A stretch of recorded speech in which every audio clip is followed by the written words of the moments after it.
Oke teman-teman, balik lagi sama Terminal Coding. Kali ini kita udah sampai di pembelajaran ketiga ya tentang JavaScript. Dan kali ini kita mau membahas yang namanya JavaScript Syntax. Ya, JavaScript Syntax ini merupakan satu pelajaran yang sangat penting karena ini merupakan salah satu cara penulisan coding teman-teman supaya penulisan coding teman-teman ini bisa dimengerti oleh browser dan tidak menimbulkan error gitu ya. Nah, kita mulai dulu. JavaScript syntax itu apa sih?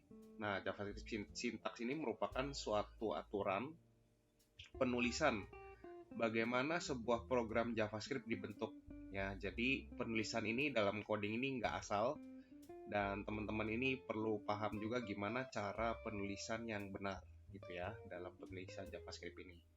Nah, sintaks ini bisa membentuk dua buah values yang diantaranya pertama fixed values dan juga variabel. Nah, contohnya fixed values itu adalah misalnya seperti angka ya, 1 atau 3,4 itu merupakan fixed value. Dan juga bisa berupa string. Ya, misalnya ada Bambang, Joko, nama orang gitu ya, atau nama jalan misalnya, itu adalah suatu string ya. Itu merupakan fixed value juga. Nah, yang kedua adalah variabel.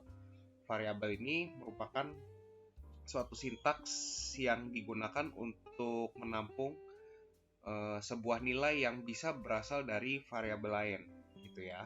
Itu adalah fungsi dari variabel. Nah, cara penulisannya bisa menggunakan var x atau misalkan let x atau const x. Ya, nah nanti kita bahas lebih lanjut apa bedanya tiga hal ini gitu ya. Nah, kita langsung coba aja dulu untuk penulisan fixed value dan juga variabelnya ya. Kita di sini punya script dan nanti variabel-variabelnya atau fixed value-nya itu bisa langsung kita tulis di dalam JavaScript ini ya, langsung kita run terus nanti langsung bisa kelihatan hasilnya. Nah, fixed value ini kira-kira bentuknya misalnya kita assign ya, var nama orang misalnya gitu ya. Ada misalnya Budi gitu ya. Nah, ini adalah contoh dari fixed value. Nah, lalu misalnya kita langsung masukkan di sini nama orang. Nah, ini misalnya kita run, maka langsung berubah menjadi Budi. Ya, ini adalah contoh dari fixed value. Nah, ada juga dia yang variabel. Nah, variabel ini bisa menampung nilai dan kita bisa assign ke variabel lain gitu ya. Misalnya di sini ada nama orang 2. Nah, di sini kita mau menampung nilai dari nama orang gitu ya. Nah, kalau kita misalnya langsung print di sini nama orang 2, lalu kita run, hasilnya juga sama. Ya, dia itu bernilai Budi. Nah, misalnya kita ganti ya, contohnya di sini menjadi Joko misalnya. Lalu kita run. Nah, nilai dari nama orang 2 ini yang berasal dari nama orang. Nah, nama orang ini adalah Joko, maka langsung bisa kelihatan hasilnya di sini nama orang 2. Gitu ya, itu adalah contoh dari penggunaan fixed value dan juga variabel. Nah, ini bisa menampung nggak cuman teks aja, bisa juga dia menampung angka. Ya, misalnya var angka nilainya 20 misalnya gitu ya. Nah, kalau misalnya angka dia nggak perlu petik seperti ini, maaf, nggak perlu angka seperti ini. Lalu misalnya kita dokumen write ini, kalau kita run, maka nilainya berubah jadi 20. Ya, itu adalah contoh penggunaan dengan menggunakan angka. Lalu misalnya kita mau membentuk dengan let gitu ya. Let misalnya let nama orang menjadi Joni misalnya. Lalu kita misalnya, di sini titik koma dulu. Lalu kita dokumen write let nama orang. Lalu kita run, maka dia juga berubah menjadi Joni. Nah, bedanya adalah kalau var ini dia skopnya lebih global, lalu nanti let ini dia skopnya lebih lokal. Nah, nanti akan kita bahas mengenai var let dan const di video berikutnya agar lebih detail ya. Kenapa menggunakan var, kenapa menggunakan let, dan juga kenapa menggunakan const ya.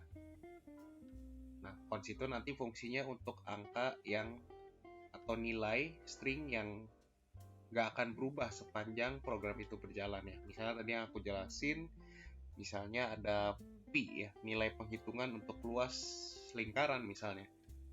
Nah, pi ini tidak akan berubah selama kita menggunakan program ya. Makanya dia akan dimasukkan ke dalam sebuah const nanti ya. Misalnya di sini ada const pi lingkaran 3,14. Nah, nanti sepanjang program ini pi lingkaran ini tidak bisa diubah angkanya. Beda dengan misalnya di sini var nama orang kita assign lagi, misalnya var nama orang menjadi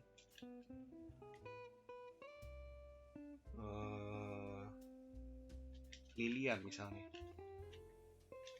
Nah, ini kalau kita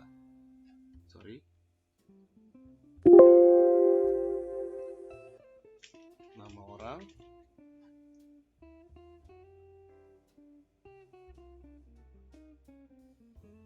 var nama orang, oke.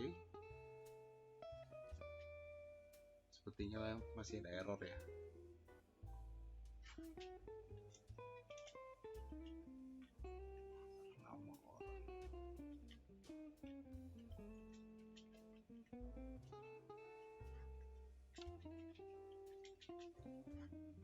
Seperti ini.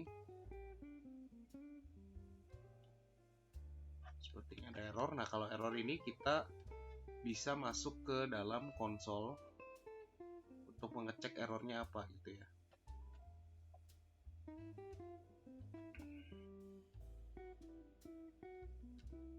Nah, di sini terjadi error di let nama orang.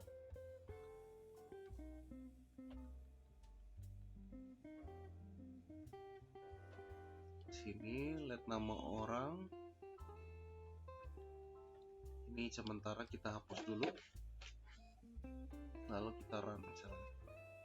Nah, ini akan muncul nama orang 2 ya gitu ya. Itu adalah untuk penggunaan var. Dan kita lanjut ke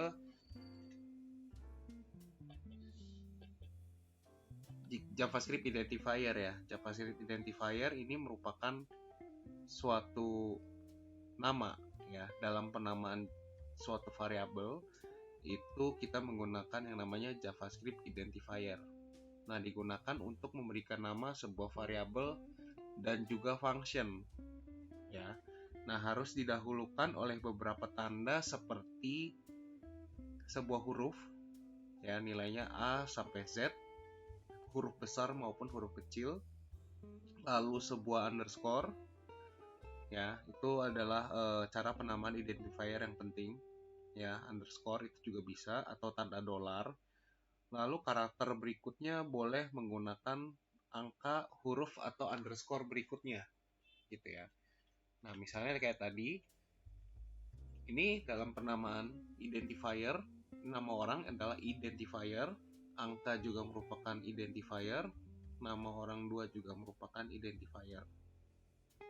Ya, jadi dalam penulisannya nggak boleh awalannya tuh angka dulu ya, kayak gini. Ini nggak bisa. Ya, ini akan menimbulkan error. Lalu kalau misalnya spesial karakter seperti ini juga nggak bisa. Misalnya juga seperti ini, karakter petik gitu ya. ya. Ini juga nggak bisa. Jadi harus berupa huruf atau underscore atau tanda dolar gitu ya dalam JavaScript, itu yang diperbolehkan. Nah, tapi setelah penggunaan huruf, misalnya di sini di karakter kedua kita bisa menggunakan angka gitu ya. Misalnya di sini angka 1 atau angka 2 ini boleh digunakan dalam penggunaan nama identifier gitu ya. Contohnya adalah seperti itu. Lalu misalnya, nah ini yang selanjutnya adalah menggunakan cara penggunaan keyword, digunakan untuk mengidentifikasi sebuah aksi yang akan dilakukan oleh JavaScript. Ya, keyword-keyword ini biasanya tidak bisa digunakan untuk penamaan identifier. Ya, misalnya function itu merupakan keyword yang tidak bisa digunakan sebagai identifier. Atau misalnya var itu merupakan keyword yang tidak bisa digunakan untuk identifier. Ya, contohnya misalnya di sini ada function. Nah, function ini merupakan suatu keyword yang digunakan untuk memberitahu browser bahwa oh, saya mau buat sebuah function gitu ya di dalam JavaScript, makanya dia tidak bisa digunakan untuk penamaan identifier. Nah, identifiernya ini adalah penjumlahan, ini merupakan identifier ya. Lalu var ini juga merupakan keyword ya, makanya nggak bisa digunakan misalnya var gitu ya, itu nggak bisa digunakan dalam penggunaan identifier ya. Itu atau return. Nah, return ini merupakan keyword, ini merupakan keyword dan tidak bisa digunakan sebagai identifier gitu ya. Nah, contohnya misalnya kita buat function penjumlahan seperti tadi gitu ya. Function penjumlahan. Nanti di sini kita bisa menerima dua buah parameter. Lalu misalnya kita di sini bentuk variabel var hasil penjumlahan sama dengan A plus B. Lalu kita misalnya return hasil penjumlahan gitu ya. Nah, misalnya kita copy dulu di sini. Lalu di sini misalnya kita mau bentuk var hasil jumlah misalnya yang diperoleh dari penjumlahan di atas ya. Jadi penjumlahan misalnya 1 dan 2 sini, maka ketika di dokumen write ini hasil jumlah misalnya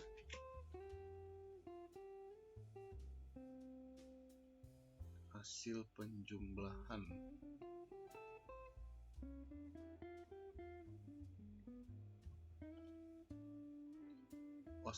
ini ada kesalahan di sini, hasil penjumlahannya. Oke, run. Hasil jumlah var hasil jumlah.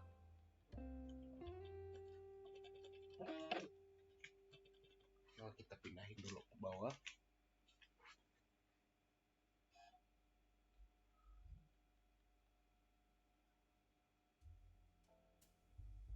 Hasil jumlah, oke, kita run. Oke, kita cek lagi errornya di konsol.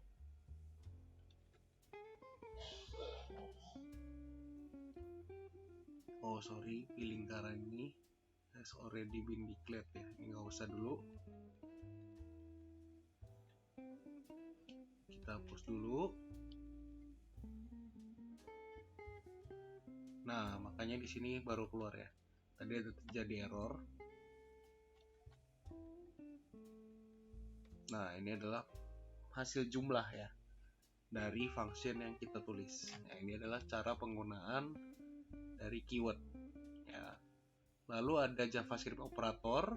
Ini merupakan suatu karakter yang digunakan untuk penghitungan ya, misalnya ada tanda plus, minus, bagi atau kali gitu ya. Nah, ini adalah arithmetic operator. Lalu ada juga assignment operator. Nah, tadi kita udah lakuin cara penggunaan assignment operator dan juga arithmetic operator. Ya, contohnya tadi assignment operator adalah nih sama dengan. Ini adalah assignment operator, lalu ada juga arithmetic operator. Ya, di sini ada A plus B. Ini plus merupakan arithmetic operator. Atau misalnya bisa juga dilakukan perkalian gitu ya, A kali B. Kalau kita run, hasilnya menjadi 2. Nah, itu adalah arithmetic operator. Nah, semoga-moga sampai sini cukup paham ya teman-teman ya. Lalu selanjutnya ada JavaScript expression. Nah, ini merupakan perpaduan dari nilai, variabel, dan operator. Nah, ini juga kita udah lakukan sebelumnya ya. Misalnya, nah ini yang tadi A kali B itu merupakan expression.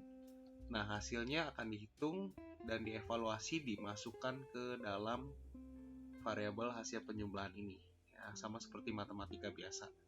Nah, variabel ini nanti yang bisa digunakan untuk ditulis ya, misalnya di sini di dalam JavaScript ini. Makanya ini merupakan hasil dari expression yang dievaluasi, di evaluation, lalu hasilnya ditampung di dokumen berat ini, gitu ya. Itu adalah contoh dari expression.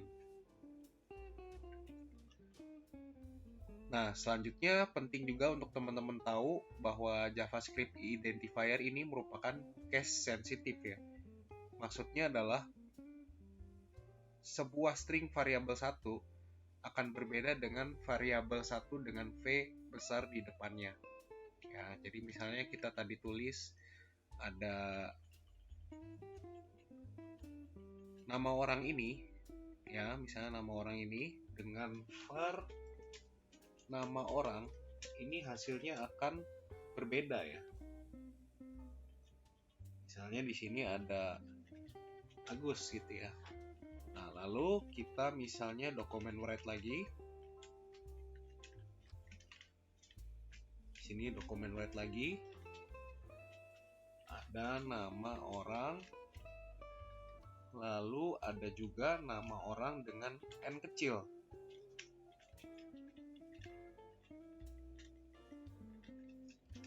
Ya, ini adalah penggunaan N kecil.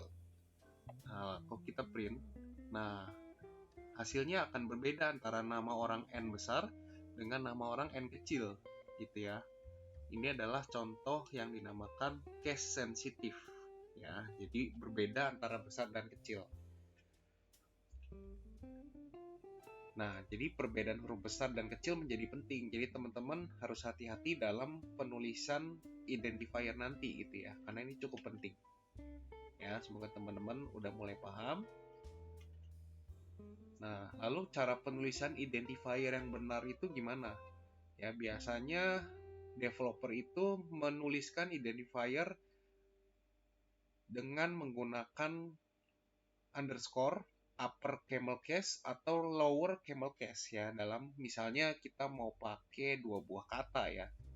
Biasanya kan cuman var x, let x gitu ya. Nah, gimana kalau misalkan kita mau menuliskan 2 kata ya, itu tidak boleh menggunakan spasi.